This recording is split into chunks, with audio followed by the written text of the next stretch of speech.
بسم الله الرحمن الرحيم.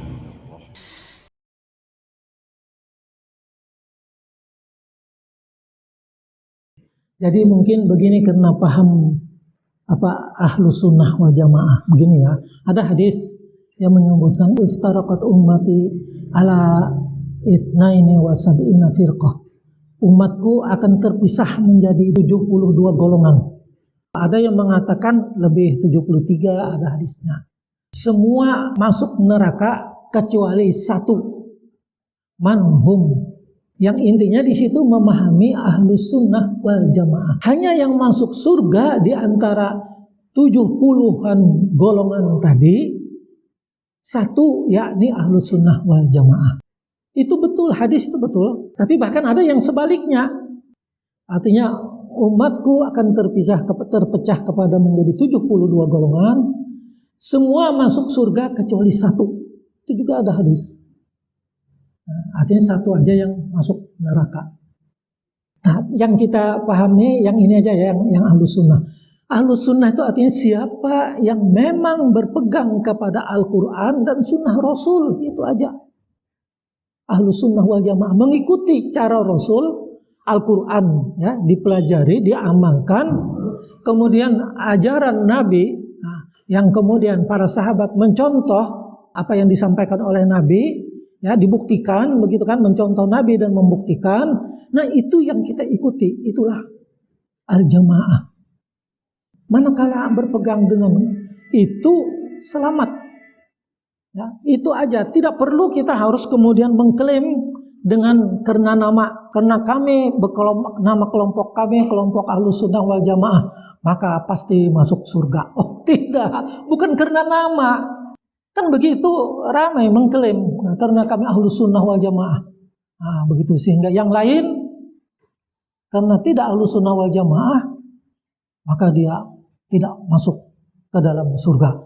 Termasuk orang-orang terdahulu. Kira-kira begitu ya. Kenapa? Karena tidak Ahlus Sunnah wal Jamaah, tidak masuk ke golongannya. Yang golongannya yang masuk hanya yang Ahlus Sunnah wal Jamaah.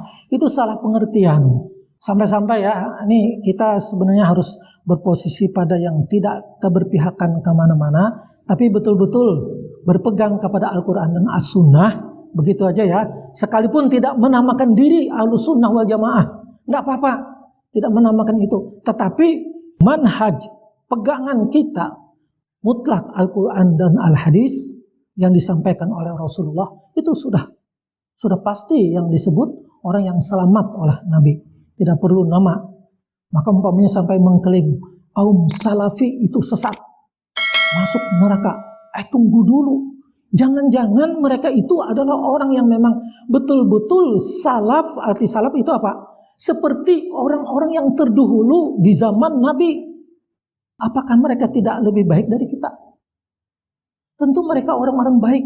Nabi menyebutkan sebaik-baik orang adalah orang yang bersamaku, kata Nabi. Summal ladzina yalunahu, summal ladzina yalunahu. Kemudian yang berikutnya itu para sahabat. Setelah Nabi kan, lalu zamannya Nabi, lalu zaman sahabat. Kemudian yang sesudahnya, summal ladzina yalunahu.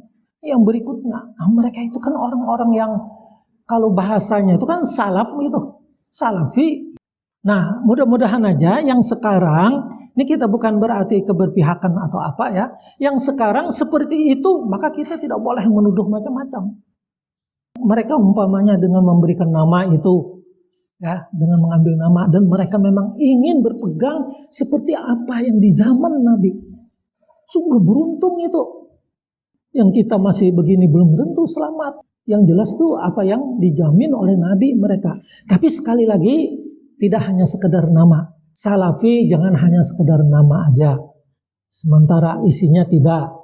Nah, begitu juga Ahlus Sunnah wal Jamaah, jangan sekedar nama aja, tapi isinya tidak, jangan. Tapi memang betul-betul lah, yang tidak pakai nama apa-apa silahkan juga tetap berpegang kepada Al-Quran dan As-Sunnah. Insya Allah selamat. Nah itu ya, yang memang kata-kata itu sering. Wah, ini bukan Ahlus Sunnah wal Jamaah. Nah, lalu saling menuduh itu tidak baik sebenarnya. Karena nama tidak merupakan jaminan